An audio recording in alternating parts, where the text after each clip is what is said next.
ذرا تصور کیجئے، اگر کسی انسان کے ہاتھوں ایک نہیں دو نہیں بلکہ 100 انسان قتل ہو چکے ہوں، کیا ایسے شخص کے لیے بھی معافی کا دروازہ کھلا ہو سکتا ہے؟ کیا اللہ تعالیٰ کی رحمت اتنی وسیع ہے کہ وہ ایسے مجرم کو بھی اپنی آغوش رحمت میں لے لے؟ آج کا یہ واقعہ آپ کے دل کو ہلا دے گا، آپ کی آنکھوں میں آنسو لے آئے گا اور آپ کو یہ یقین دلائے گا کہ اللہ کی رحمت کبھی ختم نہیں ہوتی۔ بنی اسرائیل میں ایک شخص تھا جو ظلم و سفاکی میں حد سے بڑھ چکا تھا۔ اس کا دل گناہوں کی تاریکی میں ڈوب چکا تھا۔ وہ غصے، حسد اور نفرت کا غلام بن چکا تھا۔ ایک کے بعد ایک قتل کرتا گیا، یہاں تک کہ 99 انسان اس کے ہاتھوں مارے جا چکے تھے۔ لوگ اس کے نام سے کانپتے تھے، مائیں اپنے بچوں کو اس کا نام لے کر ڈراتی تھیں۔ لیکن انسان کا دل چاہے کتنا ہی سخت کیوں نہ ہو، کبھی نہ کبھی اس میں ندامت کی ایک چنگاری ضرور جاگتی ہے۔ ایک رات وہ تنہا بیٹھا تھا، خاموشی تھی، اندھیرا تھا اور اس کے سامنے اس کے گناہوں کی ایک لمبی فہرست تھی۔ اچانک اس کے دل میں خیال آیا، کیا میرا رب مجھے معاف کر سکتا ہے؟ کیا میں ہمیشہ کے لیے ہلاک ہو چکا ہوں؟ یہ سوال اس کے دل میں بجلی بن کر گرا۔ اس نے فیصلہ کیا کہ وہ کسی سے پوچھے گا۔ وہ ایک عابد کے پاس گیا جو عبادت میں مشہور تھا مگر علم میں گہرائی نہیں رکھتا تھا۔ اس نے کانپتی ہوئی آواز میں پوچھا، میں نے 99 قتل کیے ہیں، کیا میری توبہ قبول ہو سکتی ہے؟ عابد نے بغیر سوچے سمجھے سختی سے کہا، نہیں، تمہاری کوئی توبہ نہیں۔ یہ جواب اس کے دل پر ہتھوڑے کی طرح لگا۔ مایوسی نے اسے گھیر لیا۔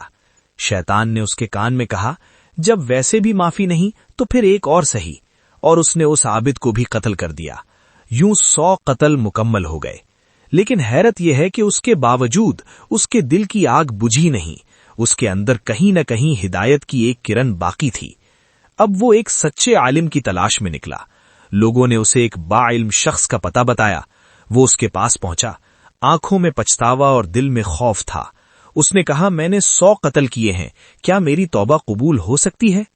عالم نے نرمی سے جواب دیا، تمہارے اور اللہ کی رحمت کے درمیان کون حائل ہو سکتا ہے؟ اللہ کی رحمت بہت وسیع ہے۔ ہاں، لیکن تم اس بستی کو چھوڑ دو جہاں تم گناہ کرتے رہے ہو۔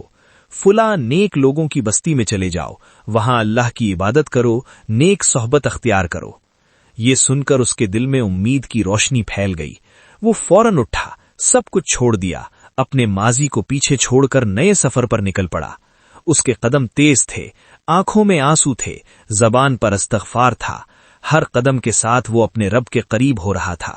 لیکن ابھی وہ منزل تک پہنچا بھی نہ تھا کہ موت کا وقت آ گیا۔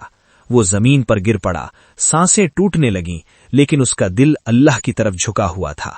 جب اس کی روح قبض ہوئی تو رحمت اور عذاب کے فرشتے آپس میں جھگڑنے لگے۔ عذاب کے فرشتے کہنے لگے، اس نے کبھی کوئی نیکی نہیں کی، یہ 100 قتل کر چکا ہے۔ رحمت کے فرشتے کہنے لگے، یہ سچی توبہ کر کے نکلا تھا، اس کا دل اللہ کی طرف مائل تھا۔ اللہ تعالیٰ نے فیصلہ فرمایا کہ دونوں بستیوں کا فاصلہ ناپا جائے، جس بستی کے زیادہ قریب ہوگا وہی فیصلہ ہوگا۔ زمین ناپی گئی تو وہ شخص نیک لوگوں کی بستی کے زیادہ قریب نکلا۔ ایک روایت میں آتا ہے کہ اللہ تعالیٰ نے زمین کو حکم دیا کہ نیک بستی کو قریب اور گناہ والی بستی کو دور کر دے۔ یوں وہ صرف ایک بالشت کے فرق سے رحمت کے حصے میں آ گیا اور اللہ تعالیٰ نے اسے بخش دیا۔ سوچنے کی بات ہے، 100 قتل کرنے والا بھی اگر سچی توبہ کرے، ماحول بدلے، دل سے پلٹ آئے تو اللہ اسے معاف کر دیتا ہے۔ تو پھر ہم اور آپ کس بات پر مایوس ہوں؟ یاد رکھیں، مایوسی شیطان کا ہتھیار ہے اور امید مومن کی طاقت۔ اللہ کی رحمت سمندر سے بھی زیادہ وسیع ہے، بس شرط یہ ہے کہ توبہ سچی ہو، ارادہ پکا ہو اور قدم اللہ کی طرف اٹھا دیا جائے۔